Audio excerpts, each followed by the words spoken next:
Hello students. आइए अब सुनते हैं बड़े भाई साहब कहानी जो कि मुंशी प्रेमचंद जी द्वारा लिखी हुई है, उसका भाग 2। पहले भाग में हमने पढ़ा था कि जो लेखक का बड़ा भाई है वो उससे 5 साल बड़ा है, लेकिन वो क्लास में उससे 3 क्लास आगे है। और वो सारा साल अपने भाई को पढ़ने के लिए उपदेश देता है, उसको समझाता है, सिखाता है। लेकिन जब पेपर होते हैं तो बड़ा भाई फेल हो जाता है और छोटा भाई पास हो जाता है। फिर भी लेखक को लगता है कि भाई अब ये उससे डरता नहीं, लेखक के भाई को लगता है कि लेखक ने उससे डरना बंद कर दिया है या वो उसकी बात नहीं मानता।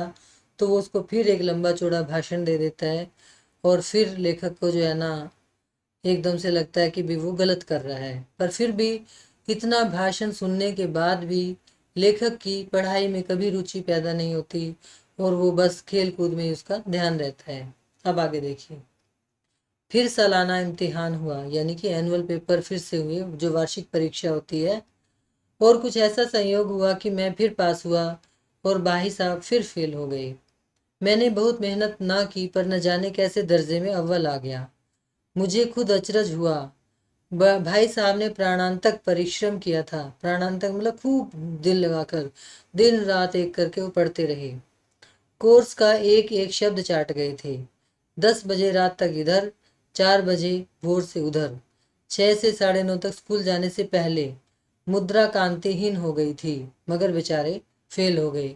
यानी कि सुबह शाम दोपहर दिन रात वो पढ़ते रहते, फिर भी वो बेचारा फेल हो गया। कभी कभी क्या होता है भी, किसी किसी व्यक्ति के साथ ऐसा होता है कि भाई कुछ जो चीज़ें वो पढ़ता है वो दिमाग में बैठती नहीं है। तो उसके भाई साहब के साथ ऐसा ही कुछ होता था। मुझे उन पर दया आती थी। नतीजा सुनाया गया तो वह रो पड़े और मैं भी रोने लगा। अपने पास होने वाली खुशी आधी हो गई। मैं भी फेल हो गया होता तो भाई साहब को इतना दुख ना होता, लेकिन विधि की बात कौन टाले। और मेरे और भाई साहब के बीच में अब केवल एक दर्जे का अंतर रह गया।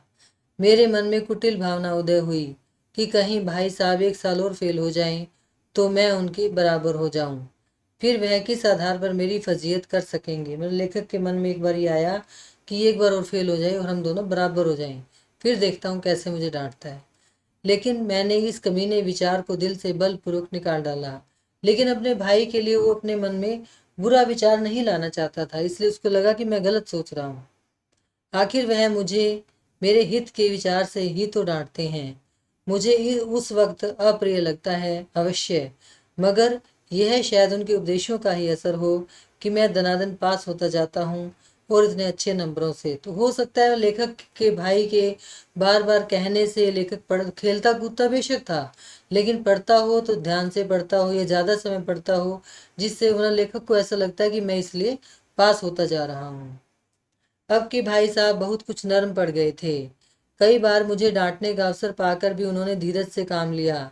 शायद वह खुद समझने लगे थे कि मुझे डांटने का अधिकार उन्हें नहीं रहा, या रहा तो बहुत कम। मेरी स्वच्छंदता भी बढ़ी।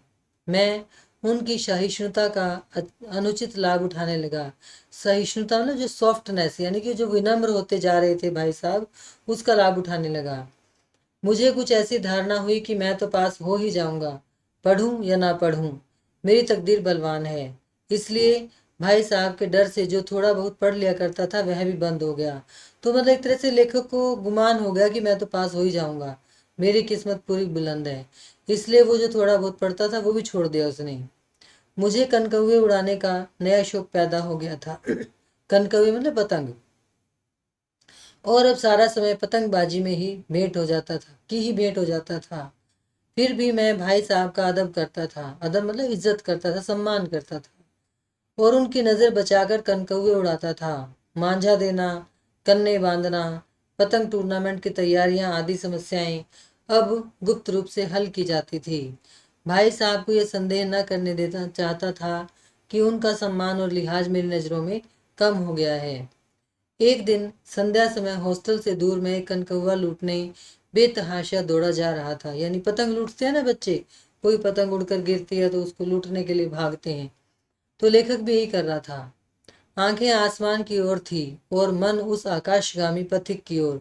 यानी कि आकाश में जो पतंग उड़ रही थी, जो नीचे गिर रही थी, उसकी आंखें उसका पीछा कर रही थी, जो मंद गति से झूमता पतन की ओर चला जा रहा था, मानो कोई आत्मा स्वर्ग से निकलकर विरक्त मन से नए संस्कार ग्रहण करने जा रही हो। जैसे कि मतलब एक आत्मा कोई शरीर छोड़कर नया शरीर धारण करने जा रही हो, ऐसे ही वो पतंग आसमान से नीचे गिर रही थी।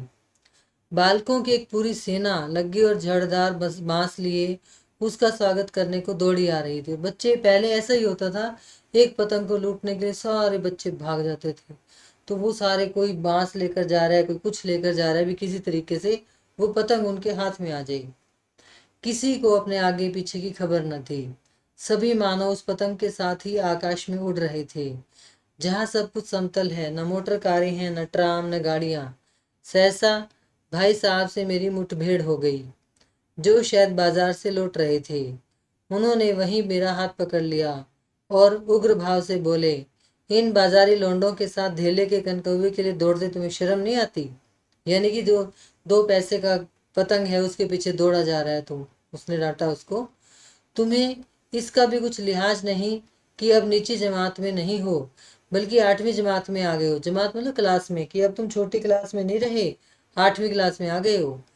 मुझसे केवल एक दर्जा नीचे हो, मतलब एक क्लास पीछे रह गए हो। आखिर आदमी को तो कुछ तो अपनी पोजीशन का ख्याल होना चाहिए। एक जमाना था कि लोग 8वां दर्जा पास करके नायब तहसीलदार हो जाते थे। मैं कितने ही मिडलचियों को जानता हूँ जो अव्वल दर्जे के डिप्टी मजिस्ट्रेट या सुप्रिटेंडेंट हैं। कितने ही 8वीं जमात वाले अब हमारे लीडर और समाचार पत्रों के संपादक हैं। बड़े बड़े विद्वान उनकी मातहती में काम करते हैं। मातहत उनकी मतलब उनके अंडर, जैसे उनके नीचे काम करते हैं। और तुम उसी 8वीं दर्जे में आकर बाजारी लोंडों के साथ कनकौवे के लिए दौड़ रहे हो। मतलब पहले ज़माने में 8वीं 10वीं पास कर कर भी लोगों को सरकारी नौकरी मिल जाती थी, चाहे वो मतलब क्लर्क की टाइप होती थी। तो लेखक का भाई समझा रहा है कि भी लोग नौकरियां लग जाते थे और तुम 8वीं क्लास में पतंग के पीछे दौड़ रहे हो। मुझे तुम्हारी इस कम अकली पर दुख होता है। तुम ज़हीन हो, मतलब होशियार हो, इसमें शक नहीं, लेकिन वह जहन किस काम का जो हमारे आत्मगौरव की हत्या कर डाले। यानी कि वो होशियारी किसी काम की नहीं जब आप में सेल्फ रिस्पेक्ट ही ना हो, आत्मसम्मान ही ना हो। तुम अपने दिल में समझते होंगे मैं भाई साहब से महज एक दर्जा नीचे हूँ और अब उन्हें मुझको कुछ कहने का हक नहीं है, लेकिन यह तुम्हारी गलती है।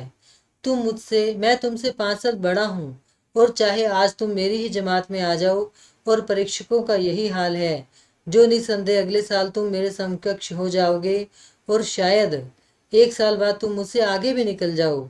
लेकिन मुझ में और तुम में जो 5 साल का अंतर है, उससे तुम क्या खुदा भी नहीं मिटा सकता। तो मतलब लेखक का भाई समझाता है कि तुम चाहे मुझसे आगे निकल जाना, लेकिन जो 5 साल का अंतर है वो हमेशा रहेगा। मैं तुमसे 5 साल बड़ा हूँ और हमेशा रहूंगा। मुझे दुनिया का और जिंदगी का जो तजर्बा है, तुम उसकी बराबरी नहीं कर सकते। तुम चाहे MA DPhil और डीलिट भी क्यों ना हो जाओ, यानी कि कितनी भी डिग्रियां हासिल कर लो, लेकिन जो अनुभव है, जिंदगी का जो अनुभव है, वो लेखक के भाई का ही ज्यादा रहेगा, क्योंकि उसका भाई उससे 5 साल बड़ा है। समझ किताबें पढ़ने से नहीं आती। हमारी अम्मा ने फिर वो उसको समझाता है, भी किताबें पढ़ने से ही सारी अकल नहीं आती। वो बताता है फिर उसको, देखो हमारी अम्मा ने कोई दर्जा पास नहीं किया, और दादा भी शायद 5वीं जमात के आगे नहीं पढ़े, लेकिन हम दोनों चाहे सारी दुनिया की विद्या पढ़ लें, अम्मा और दादा को हमें समझाने और सुधारने का अधिकार हमेशा रहेगा। यानी कि वो कहता है कि चाहे हमारे माँ बाप अनपढ़ हैं, लेकिन फिर भी वो हमें समझाने का राइट रखते हैं, अधिकार रखते हैं। केवल इसलिए नहीं कि वे हमारे जन्मदाता हैं, बल्कि इसलिए कि उन्हें दुनिया का हमसे ज्यादा तजर्बा है और रहेगा। अमेरिका में किस तरह की राज्य व्यवस्था है, और 8वें हेनरी ने कितने विवाह किए, और आकाश में कितने नक्षत्र हैं, ये बातें चाहे उन्हें न मालूम हो, लेकिन हजारों ऐसे आते हैं जिनका ज्ञान उन्हें हमसे और तुमसे ज्यादा है। हजारों ऐसी बातें हैं आएगा यहाँ पर। इसमें थोड़ी मिस्टेक्स हैं, जो टाइपिंग मिस्टेक्स हैं, क्योंकि ये सीधा कॉपी की थी मैंने जो स्टोरी है, इसलिए आप इस पर ध्यान न दीजिएगा। कि कहते हैं कि हजारों ऐसी बातें हैं जिनका ज्ञान उन्हें हमसे और तुमसे ज्यादा है। यानी कि जो हमारे माता पिता होते हैं, उनके जो जीवन के अनुभव होते हैं, वो उस किताबी ज्ञान से बहुत ज्यादा आगे होते हैं। दया न करें, आज मैं बीमार हो जाऊं तो तुम्हारे हाथ पांव फूल जाएंगे। तो उसको समझाता है कि खुदा ना खास्ता मैं बीमार हो गया तो तुम क्या करोगे। दादा को तार देने के सिवा तुम्हें और कुछ न सूझेगा, लेकिन तुम्हारी जगह पर दादा हो तो किसी को तार न दे, न घबराए, न बदहवास हो। पहले खुद मर्ज पहचान कर इलाज करेंगे, उसमें सफल ना हुए तो किसी डॉक्टर को बुलाएंगे। यानी कि अगर वो उसका भाई बीमार हो जाए तो लेखक क्या करेगा, अपने पिता को बुला लेगा। पहले तार का जमाना था, अब तो हम फोन कर सकते हैं ना। लेकिन वो कहता है कि अगर हमारे पिता माता पिता के सामने हम बीमार हो जाएं तो वो क्या करेंगे, पहले तो आधा इलाज तो वो खुद ही कर देंगे, और फिर अगर ज़्यादा सफलता ना मिली तो डॉक्टर को बुला लाएंगे। बीमारी तो खैर बड़ी चीज़ है, हम तुम तो इतना भी नहीं जानते कि महीने भर का महीने भर कैसे चले। यानी कि महीने भर की जो कमाई है उसको पूरे महीने तक किस तरह से खर्चा जाए।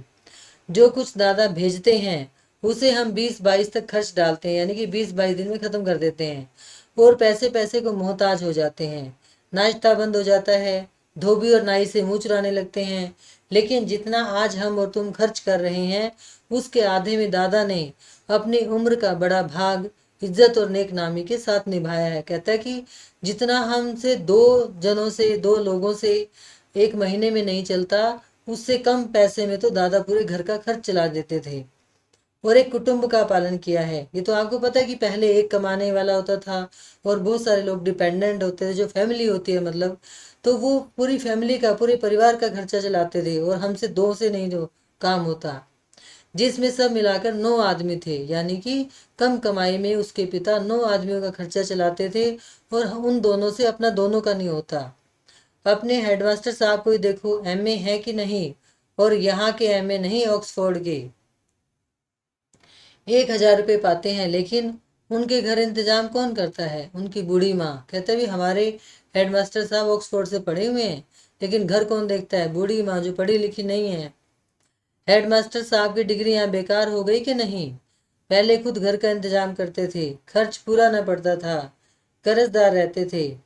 जब से उनकी माताजी ने प्रबंध अपने हाथ में ले लिया है, जैसे घर में लक्ष्मी आ गई है। तो भाईजान, यह जरूर दिल से निकाल डालो कि तुम मेरे समीप आ गए हो और अब स्वतंत्र हो। यानी कि कुल मिलाकर मेरा अनुभव तुमसे ज्यादा है, लेखक का भाई उसको समझाता है, इसलिए तुम ये मत सोचो कि तुम मेरे बराबर कभी हो सकते हो या हो जाओगे। मेरे देखते तुम बेराह नहीं चल पाओगे, मतलब मैं जब तक निगरानी रख रहा हूँ तुम रास्ते से भटक नहीं सकते। अगर तुम यो ना मानोगे तो मैं, मतलब वो थप्पड़ दिखाता है उसको, इसका प्रयोग भी कर सकता हूँ। मैं जानता हूँ तुम्हें मेरी बातें जहर लग रही हैं। मैं उनकी इस नई युक्ति से नतमस्तक हो गया। मुझे आज सचमुच अपनी लघुता का अनुभव हुआ, और भाई साहब के प्रति मेरे मन में श्रद्धा उत्पन्न हुई। यानी कि जब अब लेखक को लगा कि उसका जो भाई है वो ठीक कहता है, और उसके मन में लेखक के प्रति जो जहर था वो खत्म हो गया, और उसके लिए एक श्रद्धा की भावना पैदा हो गई। मैंने सजल आंखों से कहा, हरगिज नहीं, आप जो कुछ फरमा रहे हैं वह बिल्कुल सच है, और आपको कहने का अधिकार है। भाई साहब ने मुझे गले लगा लिया और बाल कनकवे उड़ान को और बोले, कनकवे उड़ाने का मन नहीं करता, मेरा भी जी ललचाता है, लेकिन क्या करूं, खुद बेराह चलूं तो तुम्हारी रक्षा कैसे करूं। तो लेखक का भाई कहता है कि मेरा क्या मतलब, पतंगे उड़ाने का मन नहीं करता, करता है, लेकिन यदि मैं ही खेलता रहूंगा तो तुझे क्या सलाह दूंगा। यह कर्तव्य भी तो मेरे सिर पर है कि भी दोनों भाई हॉस्टल में हैं, तो बड़े भाई का ये कर्तव्य है कि वो छोटे को समझाता रहे। इसलिए बड़े भाई ने ये सेक्रीफाइस किया, ये बलिदान दिया कि वो खुद नहीं खेलता, जबकि उसका भी मन करता है। संयोग से उसी वक्त एक कटा हुआ कनकौआ हमारे ऊपर से गुजरा, मतलब एक कटी हुई पतंग उनके ऊपर से गुजर रही थी, उसकी डोर लटक रही थी। लड़कों का टोल पीछे पीछे दौड़ा चला आता था। भाई साहब लंबे हैं ही, उछल कर उसकी डोर पकड़ ली और बेतहाशा हॉस्टल की तरफ दौड़े। मैं पीछे पीछे दौड़ रहा था। तो उसका जो भाई है वो उस पतंग को लेकर दौड़ने लगा, और लेखक उसके पीछे पीछे दौड़ रहा था। तो बच्चों, ये थी कहानी बड़े भाई साहब। धन्यवाद।